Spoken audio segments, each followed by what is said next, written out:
Frost is hands down one of the best total conversions for Fallout 4, offering up tense gameplay, a brand new spin on the entire map, and new factions to work for. But whereas this mod gets high praise from me, others have said that they wanted to experience what Frost has to bring, but for one reason or another have trouble getting it going. So today I'll be going over the entire installation process, how to build your character, navigation, and even get you started on the closest thing to a main quest line as you can get. But before moving forward, I am assuming you've at least played Fallout 4 before, but I would advise using a map if some of the locations I mentioned don't immediately ring a bell. There's no harm in knowing where to go. But if you need a survival guide for Fallout 4 or just general tips, I can make a guide for that as well. And I would also assume that you already have some experience with modding, as I'll be walking you through how to install the mods via Vortex. However, if you need me to make a follow-up guide explaining how to install Vortex and then set everything up that way, let me know in the comments below. With that being said, I've linked everything we'll need for the installation in the description below, and I've even linked Frost's own installation guide that goes over load orders and other installation processes. With that out of the way, let's get Frost installed! Alright, let's get this going. So our first mod that we're going to be looking at is actually the D-Patcher, or the Fallout 4 Downgrader. So anyway, what we want to do is we want to go into a manual install, because this one does not have the option for a mod organizer install. But before we can jump into downloading the Downgrader, let's grab these other things that it's going to require first. So first things first, let's go hunt down the address library, go over here and do your mod manager install on the main file. Okay, so make sure you're logged in, make sure everything is good to go, make sure that you're using the same account that you have on Vortex as you are with Nexus, and just go ahead and do the slow download for that one. And then while Vortex is still up, you should notice that it'll pop up over here and show you that it is in fact installing. So go ahead and let that go, and then we'll move on to the next one. So now we'll go back to the second mod that we needed for this, which was the backported Archive 2 support system. Again, go to Files, and this one also has a mod manager install. So go ahead and do this. Now on the screen, it's gonna say that you need the script extender to make this mod work, but it's okay if you download it now because we'll be adding the script extender after the fact. It's just saying to properly use this mod when you boot the game up, you need to have everything ready to go at the same time. But with that being said, let's go grab the script extender. You may need something along the lines of 7-zip unless you already have something that does instructing and things like that. So 7-zip in my opinion is actually super straightforward, super easy to use, and it's free. You just download it, get it over the way. So I'll make sure to have a link in the description for this as well. But all you end up doing is going in here, making sure that you download it for your 64-bit that you're doing here, and then it should look something like this when you have it pulled up. So back to the script extender. So the script extender that you're looking for is actually going to be this one here. So you want to go ahead and grab this, and it'll start your download. You're going to open this up. It'll look something like this. Go find your Fallout 4 inside Steam. You're going to right click on it, go to Manage, go to Browse Local Files, and it should come up something like this. Now inside here, as you can see, I already have mine installed. What you're going to do is go back to your 7-zip of where you've extracted stuff, and now take the entire contents of the script extender folder and drag it into your Fallout folder. Now we'll go install the backported archive. So going back over here, it is a mod manager, so let's go ahead and just install that. And it downloads super fast, but if you just type in back, you should be able to have it pop up something like this. Now we'll move back and get the actual downgrader itself. So again, this one's going to be a manual download. So what we're going to do is we're going to go ahead and download it. Once that's downloaded, go ahead and make a new folder on your desktop, because what we're going to want to do is we're going to want to extract all the files from the downgrader into that new folder we just made. So call it something like downgrade patcher or something like that. Then when all the files are extracted, then we're going to run the executable inside of that folder. All files patched, has been downgraded, happy modding. That's as simple as it needs to be. Okay, so now we're gonna move on to the unofficial Fallout 4 patch. Head into the file section and do the mod manager download. Okay, so once that one's installed, grab the main component of Frost Survival Simulator. So again, go into files, and you wanna hunt this down. Okay, once that is installed, we'll move on to the next one. Frost updates. So what you're going to do is do the exact same thing as we've been doing and just put it all through this. Don't worry about this because this is the script extender that you already have installed through 7-zip. And this is the survival simulator which you just installed 2 seconds ago. So go straight into download, slow download, and let it cook. Okay, so once we're here, now you're going to go through the small installation. So the campsite patch basically allows you to put down sleeping bags anywhere that you would be going. Personally, you don't need it with how many beds are available in Frost, but if you want this, there is another additional mod required. So if you need help finding it, let me know and I'll go hunt it down. But for me, I go with the no campsite patch. Only use this if you're using the survival configuration menu, which you shouldn't be unless you're doing other mods on the side. So just say I don't use the SCM. If you're doing anything involving body slide, this is what this is asking. For me, I just play with vanilla style characters, so I'm just gonna go with no, so no CBBE. Now this is completely up to you. You can actually have the explosions do a whole bunch of extra stuff in Frost. Like, it adds new screen effects if you're near an explosion, but you can also turn them off if it's too much. Now, blur effects, I personally don't like blur in my video games. It messes with my eyes. You can keep it if you want to. The base game actually has a little bit of it, but that's completely up to you. And once you have all of that set, you just hit finish, and that is all installed. Now we'll go download Frost Plus. Okay, once that's installed, you want the Frost unofficial Fallout 4 patch compatibility patch, which again is just another mod manager install. Now, you don't necessarily need this one, but it does kind of go with the nuclear winter kind of vibe. But this is a winter textures where it just adds snow to the ground. So go into Files, find your mod manager install. It'll say that you need Frost, which is fine because that's what this is compatible for. This is the whole point of this. And again, just download away. And last but not least, we have the Frost cell fixes. But before moving on, we need to go through another setup process once it's finished installing. So what type of textures do you want? For me, I just go for 2K and let it roll. Okay, so you should have everything ready to go. Now let's actually try and pull the game up. Go ahead and find Fallout 4 in Steam. Right click on it to go to the browse local files. Inside those local files, grab that F4SE and go ahead and click it. This will boot the whole game up. And you'll know if you've done everything correctly, as not only will you have a new intro screen, but you'll also have something in the top right corner saying that the game cannot be updated, which is what we want. And then we'll move into actually playing Frost. Now, before moving into playing the game, do keep in mind that Frost is intended to be played on survival mode. However, there's nothing saying you have to play on survival mode. If you want the added benefit of quick saves, manual saves, and just not having to rely on beds, you could do that. The damage is still going to feel the same, but now you have a little bit more to work with as your carry weight and everything else should be increased as well. So do keep that in mind moving forward. You don't have to play on survival mode if you don't want to. But I do feel like it is more rewarding to play on survival. These are just little tidbits of information going into Frost that may or may not help you along your travels, but I think that they are useful regardless if you at least know them. One of which being that when you come into contact with another NPC, there's a good chance that you may not always have to fight them. Most NPCs, if you give them a wide enough berth, you can actually move around and continue on your day without having any kind of confrontation, whatever. And you'll know you have an option when you walk up or see an NPC and they don't immediately start swinging on you and say something to the lines of, "Get out of here." So depending on how much stuff you have at the time, it might be worth to just avoid combat. Another thing is guns do not break. So regardless of what the gun's title actually is, the only difference from any of the prefixes all the way up to pristine is just how much damage it can actually do.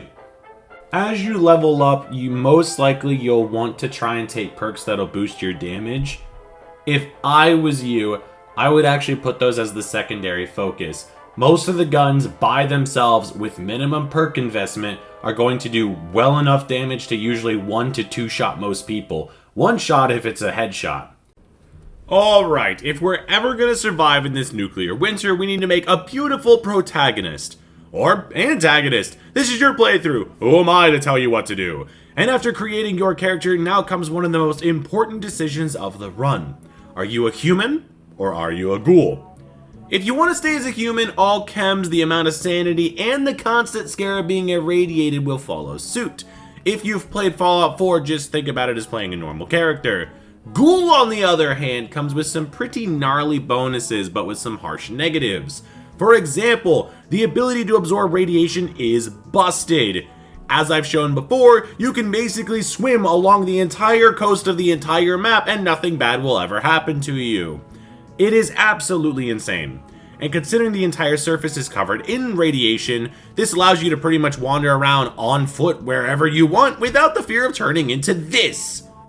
Wait, what? But those precious chems you have only last a third of their normal time. So whereas jet normally lasts for 10 seconds, now it's only 4. And if that wasn't bad enough, if you don't cover your face, you'll get hit with a -5 to charisma, a -5 to luck, and a massive -20 to your overall sanity. And keep in mind, sanity works on a scale of 0 to 100, so losing 1/5 of your allotment is massive. But this may not be as bad as I'm making it sound, as we'll see in a later part.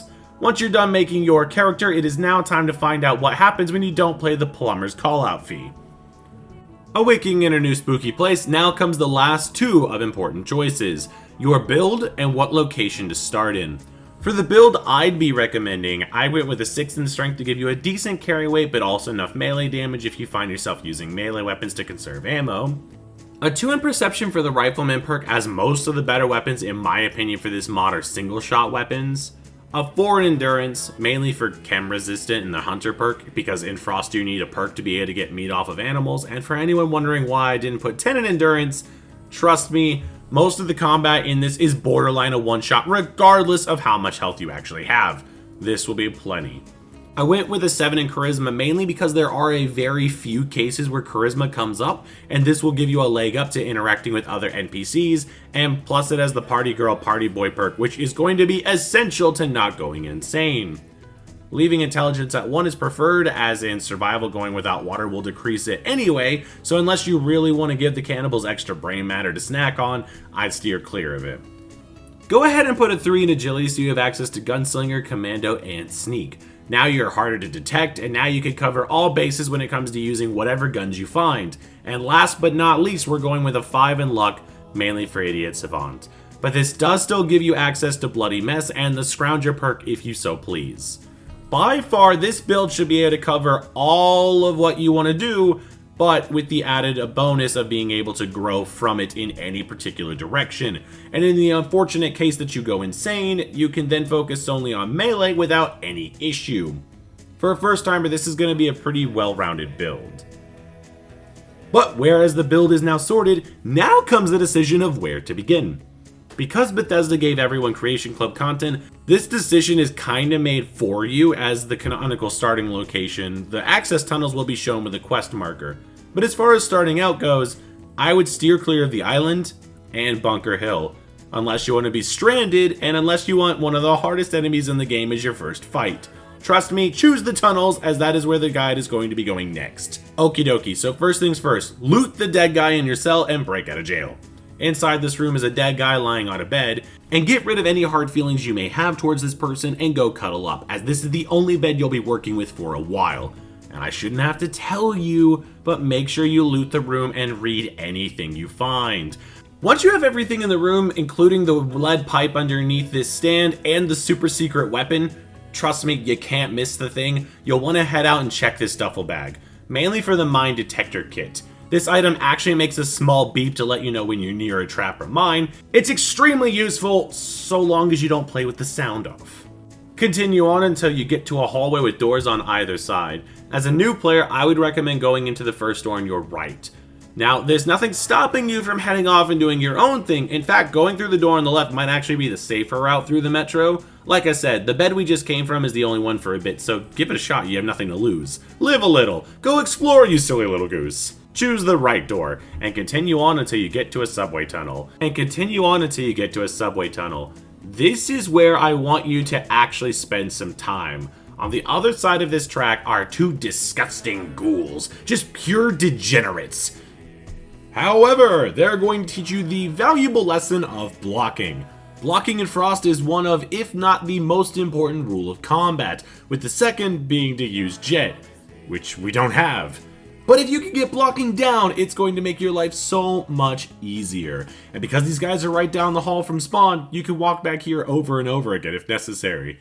For any of you who have never used blocking in Fallout 4, it can be quite awkward to get the timing down. And in Frost, if you mess up that timing, you're just dead. It'll take some time to get used to, especially in group fights.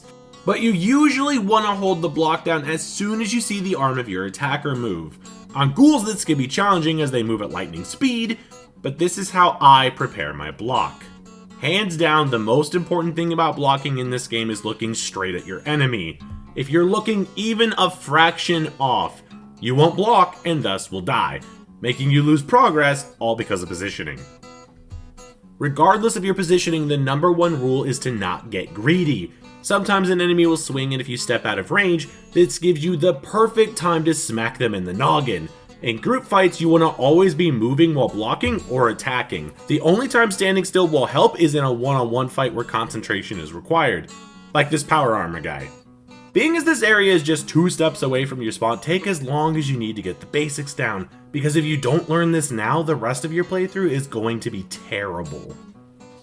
Once you get the hang of blocking, now make sure to loot their stuff and claim that teddy bear as a trophy. This will teach those losers about putting up a fight, and since they're dead, you might as well go through their diary. It's not like there's anything important in there, but lore is lore.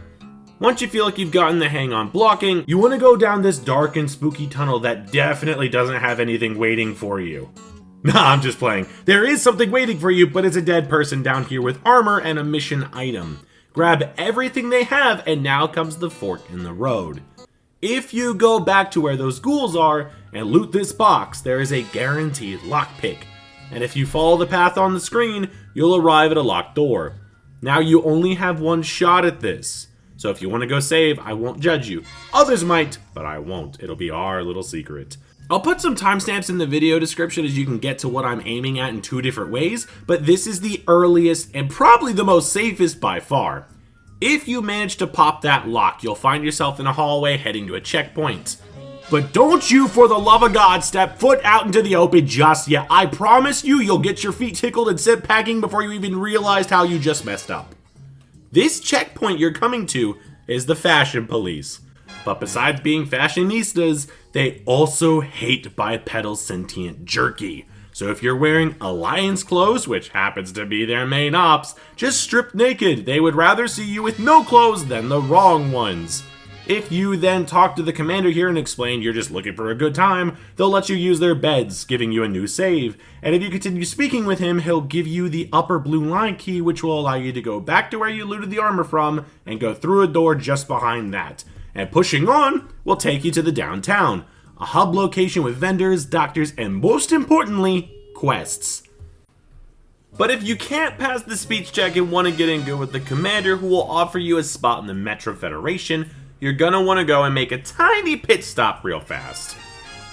If you looted that body down the tunnel, you would have seen a quest item in their inventory. What you're trying to do is prove that you can be trusted and aren't some kind of raider to this man. But to complete his quest, the other item you need is through some pretty rough territory, so make sure you save beforehand. Once sorted, double back to the hallway of doors just outside of the starting zone, and now head up the stairs leading to another subway line zone. Immediately after making it into the open, you'll have a locked door on your right. If you want some super awesome loot, go ahead and use the key conveniently placed right outside. Moving past the door, you'll find a long hallway with what looks like a mine entrance. Outside are some landmines, so please watch out, and dead ghouls. Go ahead and grab the mines as we'll need them in just a bit. But this is another spot that lockpicks can spawn if you broke your first one. Now comes the beginning of a stealth section. After you've collected your mines, head back towards the beginning of this room and you'll see a broken part of the wall. You're gonna head in here and just hug the right side of the wall all the way down. If you jump into a sewer-like location, you've gone the wrong way and I wish you the best. If you haven't, I would crouch and sneak through this section. There will be dogs moving around, and the last thing you need is them sneaking up behind you. However, blocking a dog attack is actually pretty easy. When they go to jump, press block and then follow it up for an explosive finish. You'll go down and up winding staircases, but you'll know you're in the right place if you end up in another subway tunnel. Here is where you can loot tons of ghouls for random junk and more potential bobby pins. Continue once again along the rightmost side of the area, and keep in mind that there is a door on the far end, but with a ghoul hidden in the roof. If you sneak, you'll make it right past it, but if you want to try your hand at blocking a ghoul, now would be the time to do so, especially if you have some armor on you. On the other side of this door, you'll find some Metro Federation corpses, and here is where you'll find your last unmarked quest item. Between the battle coat offering some good damage resistance for this point in the game, there is a soldier on the left side who has a journal. That's your ticket out of here. Now, you could fight the entire ghoul horde in front of you if you wanted to, but I'm not that mean of a person to make you waste your supplies or kill you on purpose. So I killed them instead. There is a door down here leading to College Square Station, but I would heavily advise not going in there just yet. Trust me, following the main questline will send you there later, don't worry. With the quest item secured, retrace your steps back to the commander and tell him that his soldiers died a horrific death and where they were brutally torn limb from limb, and he'll give you the keys to proceed to downtown. This option will allow you to pass an easy speech check with the commander of downtown and will set you on the path to quests, because without it you'll have the hub area unlocked, but it'll be up to you to figure out where to go next. However, if you are a ghoul, you only have two options here, and sadly it's either kill or be killed. These bastards don't care what clothes you wear, and as soon as you show your true face, that shit's on sight. So what we gotta do is double back to where the ghouls were and go through the opposite train about halfway down. You can find a Molotov and a toxic Molotov. Now it's up to you to show them just how useful these Molotovs in tight spaces can actually be. Previously I mentioned dead Metro Federation soldiers in a bit that was probably skipped because you were a ghoul. But if you go back and watch that section, you could actually try wearing the clothes to trick the guards, because worst case scenario, it'll at least give you protection when you start shooting. What do you have to lose? Once you're done looting everybody in the area, you should have a decent amount of supplies like new clothes and new guns. Now what you could do is head back to where that first body was where you looted the armor from and head straight on through the door, continuing on until you hit downtown. This is easily the ideal start for a Frost playthrough, because now you can head into the local bar and talk with Precinct Nick Valentine. He'll give you a quest to go hunt down Eddie Winters over at Andrews Station. Not to mention, there's even a bed upstairs you can use as well. Make sure to check the bounty boards as well, as these will be key figures later on, but for now, other than a name and some crude images, just treat these as breadcrumbs, kind of giving you a lead on what you should be doing. Now from here, if you talk to the commander in the back of downtown near a gated exit, they will actually also give you some side quests to head out into the world, and this is by far the closest thing to a main story that Frost is going to have, as this will take you around most of the Commonwealth and introduce you to a lot of the major playing factions at work here. However, if you were unlucky enough to have your lockpick break, or for whatever reason just can't get through the door, there is another more violent method to get to the same location. That train cart that I just talked about with the Molotovs in, if you continue through that area, you'll arrive at a place called Skull Eye Station. I would highly advise to try and be stealthy when taking this place on, as there are about 4 different enemies here, and one of them can potentially have a firearm. If you have explosives, this would be the perfect time to bottleneck them and use it. But you could also use the back of the room to your advantage if you get the enemies into a train and manage to get them to fight you one-on-one. You can use the nearby barricades to make it to where you can only get through one at a time. Once you have the enemies in this room dealt with, make sure you check everything, because there is a damaged gas mask in one of the back rooms. If you're a human, you're going to need this, or else you're going to quickly die of radiation once you make it to the surface. If you're playing as a ghoul, you already have radiation immunity. However, the game will not allow you to save if you're taking radiation damage. So just by putting the mask on will allow you to sleep outdoors. This may not seem like a big deal until you realize that so much of the open area above ground is full of enemies, and those saves can be pretty far in between. So finding a random sleeping bag or a random bed lying out in the open is a godsend, but you'll be kicking yourself if you realize you don't have your mask anymore. From here, you have two decisions. You can either continue down the train track, which will take you into Vault 114 where the Triggerman would normally be, or you can head topside into Goodneighbor. But here's another one of those times where I'm going to add timestamps depending on what method you choose to do. If you choose to go towards Vault 114, you are going to fight at least double digits worth of enemies. Thankfully, they all have melee, which means if you position yourself just right, because the NPC pathing in Fallout 4 is horrendous at the best of times, you can actually get a lot of hits off on them without getting hit in the process. Once you manage to take out everyone in the area, you'll have heaps of new beds to use as save points. And ideally what you're trying to do here is you're trying to get topside, because what you're ultimately aiming for is Valentine Station, which is right outside the Old North Church. And since the entrance to Vault 114 will put you just down the street from Goodneighbor, it's one of the easier locations to set out from. But if you do go topside to Goodneighbor, most of these enemies will have guns. What I would recommend if you do decide to go this method is as soon as you exit the door, run straight to where Bobby No-Nos would be, and there should be two enemies. If you take out those two enemies and continue into the area in front of you, in the basement is a sleeping bag and a mattress that you can use for a new save point.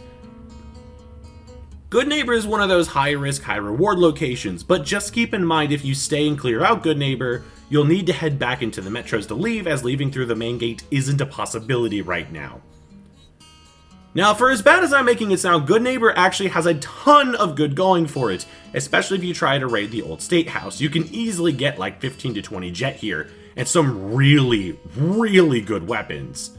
However, that will only happen if you manage to take out the 8 or so people inside the building, all in close proximity, and most of them have some type of gun. Going through this method if you're trying to stay sane can be a little difficult, as every single enemy here will drop your sanity.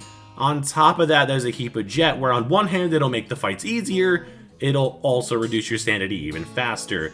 And in the next section we'll explain why that could be one of the worst decisions you could make in this game.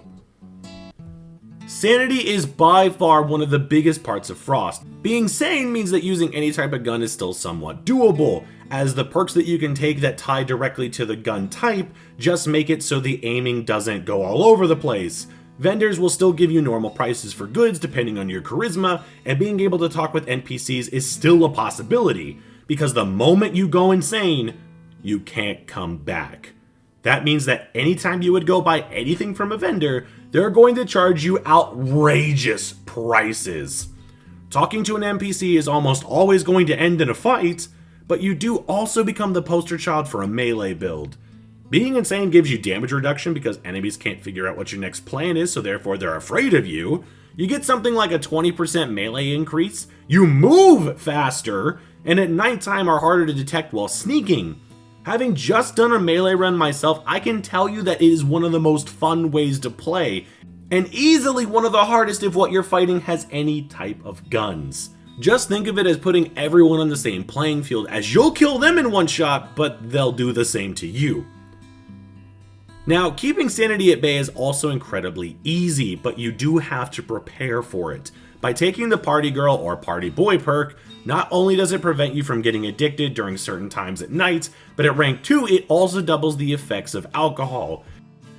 If you're playing as a ghoul, you still get the sanity bonus, you just don't get the extra bonuses like strength and stuff like that. But as long as you aren't murdering every single thing that walks, being able to drink away your sorrows is a surefire way to keep your head on straight. However, if you're going through Goodneighbor or going through some of these areas that you shouldn't be in, hence Vault 114 or the top of Skylight Station, you don't have that option of just not fighting anyone. So it's kind of, do I risk losing my sanity and get a whole bunch of good stuff that I may not be able to use in the future, or do I just run the fuck away?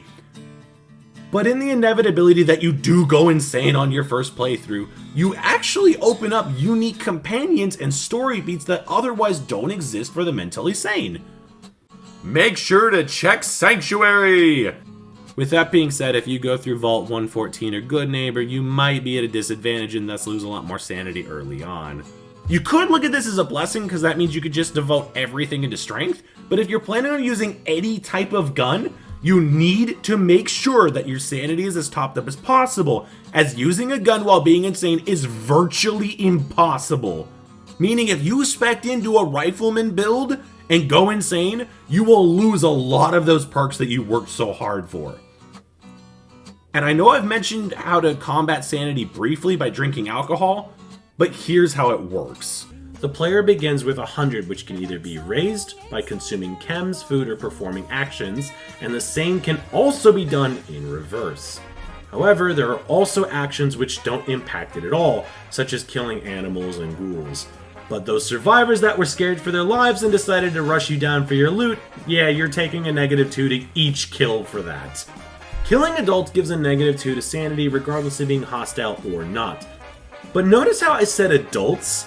For those of you who go out of your way to download killable children mods to settle your internal hatred for Natalie, kids in Frost aren't exempt from meeting God Howard in the sky. But if it's by your hand, be prepared to take a whopping -10 to your sanity.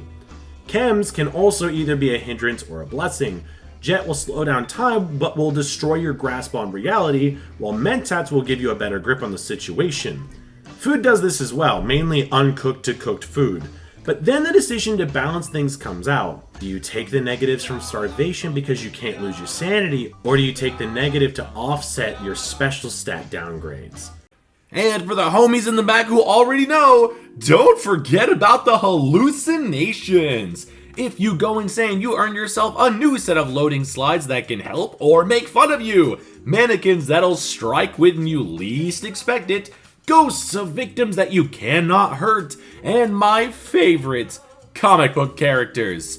But don't worry, they won't bombard you with visits. Just think of them as a swarm of hookfish waiting for you to take that leak. Okay, now that you're in downtown and pledged allegiance to the Metro Federation, it's time to get down to business. One of the first major orders that you're going to be tasked with is heading down to the library at Copley Station, aka the Boston Public Library, as a call for supplies had gone dark. Or, if you go into the bar and talk to Pre-Synth Nick, you can get a quest to hunt down Eddie Winters, and thankfully both begin at Andrews Station. Getting there is pretty much a straight shot south from Valentine Station, but if you came in through the lockpick tutorial way, keep an eye out as you leave, as there will be Alliance members who will be fighting upstairs. And once on the surface, it would do you well to sneak around buildings as much as possible and avoid fighting for now. However, if you hug the coastline, there is actually an unlockable shed you can find that has a bed in it to give you a save point halfway back and forth between the two locations. Just mind the Chinese soldiers that also hide along the docks. And when you get to Andrews Station, keep in mind that this is an Alliance headquarters. If you don't just start shooting up the place, you can actually go on top of the roof, and on the roof are beds. So long as you do not shoot or get too close to anybody, you can drop a save literally on top of your destination. Now, even though you have just dropped this save at Andrews Station, keep in mind that going into the station will actually draw aggro from all of the members around. So what I would do is, as quietly as you can, take out the two volunteers on top of the building with you, and then if you picked up any chems like Jet and have a halfway decent gun by this point, jump down and proceed to evict everyone from the premises. Because if you don't kill them, there's a pretty good chance they will follow you through the transition door. And the last thing you need trying to dodge a turret, as well as more members inside, is more volunteers trying to shoot you from behind. This station is actually pretty forgiving in the sense that there are beds scattered around the entire area. So once you find this first bed nestled in the back of the station, don't be afraid to experiment with your kills. If it means conserving ammo, smack people while they sleep. You just found a flare gun and you want to see how massively overpowered it is in Frost? Give it a go! Treat this as your first official quest of the game, which means any of the knowledge or skills that you pick up here are going to be used forevermore. Just make sure to top off your sanity every once in a while if you're trying to not stick to melee only, as each of these guys will give you a -2 to your overall sanity. Now, the area is going to have tightly packed enemies, usually 2 to 3 at a time. But if you take your time and have a halfway decent aim, you can usually take out the enemies before they're able to respond. Now, for the most part, this subway station is actually straightforward, but for now, what you want to do is continue moving along the left-hand side, clearing out any Alliance members that you see. Eventually, you'll get to a hole in the wall leading to the left. Follow that path and keep a lookout for a bed in a hidden shack on the right, But keep in mind that you're going into an area with an open gas leak. And because of the fact that enemies are watching from the far side of the area, make sure to use that gas leak to your advantage. Now that you've pissed off everybody in the vicinity, fall back a bit and let the enemies come to you. As long as you stay crouched and keep your aim fixated on where they're coming from, you shouldn't have too many issues with this. But make sure to give yourself plenty of room to run, just in case. Once you've cleared out all the Alliance members in the station, head back to where that gas leak was, and on your left-hand side you should see a boxing ring. You want to get on top of that and follow that path all the way down, which will lead to a sub shop. This area needs to at least be looted for Nick's quest to be updated. And I'm telling you this because it won't tell you if you've done it correctly or not. So make sure you kill the 3 enemies in the room and loot the area, especially using this button behind the counter behind a bookshelf to unlock the special room. Now that you've done that, you'll want to head to this tram that you'll pass by as you're clearing out the area. Inside it is a door leading to the next zone. There's 3 enemies in this entire section. One of them is straight in front of you, so do what you gotta do with that information, and the other 2 can be baited out if you hug the rightmost side of the train car, and wait for them to round the corner coming to you. What you're looking for here is a door to the post office station at the end of the hall. As you make your way into the post office station, keep in mind that you are actually in Alliance headquarters now, which means they will shoot you on sight. But that also means that there are citizens that are going to be terrified of you and are going to alert the guards. So make sure you either have time-bending chems or a steady aim. However, this same location does also have a ton of lore on the Alliance Metro War that is going on currently, so after you take out anyone with a pulse, make sure to do some light reading. Oh, and make sure to save. Just remember that if an NPC's health bar is red, you have to put them down before you're safe to sleep. After you're done here, you're looking for a door right next to the entrance in which you came, which leads up. You'll arrive at the door to the subway line, which will transition to another area with yet another door to the subway line. Take that door and continue on until you get to a spooky long dark hallway, but much like the first one, there's nothing down here, so just run straight through. If you've been picking up every key that you come across, as you should because no one knows what half of these keys do, you'll come to a door that you can unlock with a key. And moving through that, you'll come to a door that you can lockpick. Go ahead and pop that baby open, and on your left will be a door that you can push open with a bed right in front of you. This bed isn't like all the other beds though, because this bed will be crucial going into the next part, and that next part is right around the corner, quite literally. Leaving your newfound save points, if you turn to the right and follow the path all the way up, you'll come to the Copley Station door. Now, Copley Station is actually one of those areas that is completely clear of all enemies, so make sure to loot the area around, because the next area you go into is going to be full of enemies and you'll need all the help you can get. But to complete the task at hand, as soon as you go through the transition door, turn to the right and you'll find a path going upstairs, and this leads to the Boston Public Library, where your goal is. Make sure that you can gain entrance through an easy charisma check and then scout out the bottom layer of the library. Nothing will happen, but now you can go back to Valentine Station to report the success to your commander.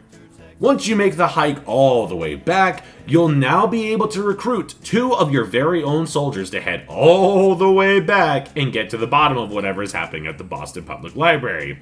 Before you head out, make sure to stockpile on ammo and healing items as a priority, and explosives like mines as an extra insurance policy.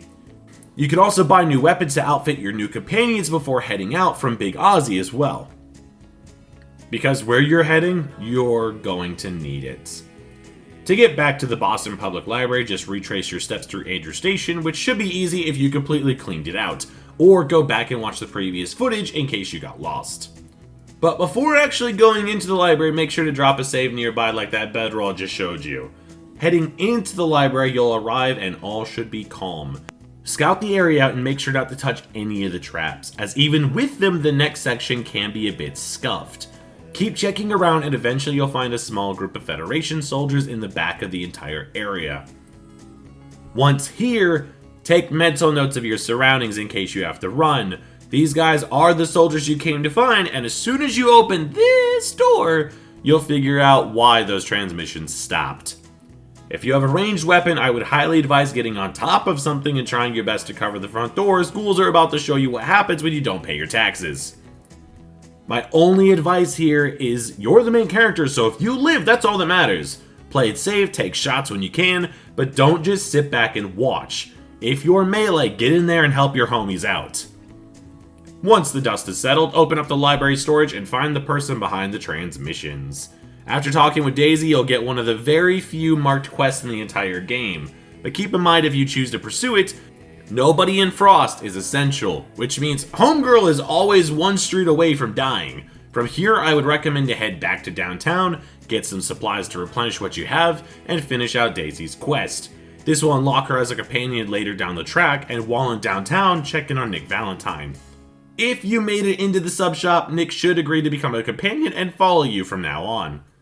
All that's left to do is talk to the commander once again and continue the quest chain. And for the record, Fort Independence is the castle. But if you've made it this far, you should be fine handling whatever comes next. This is a pretty good example of what a typical quest chain will look like, and by continuing to follow this, you will be on the most direct quest line to the end of the game. However, I'm not gonna just leave you hanging in case you get lost, people die, or just shit happens.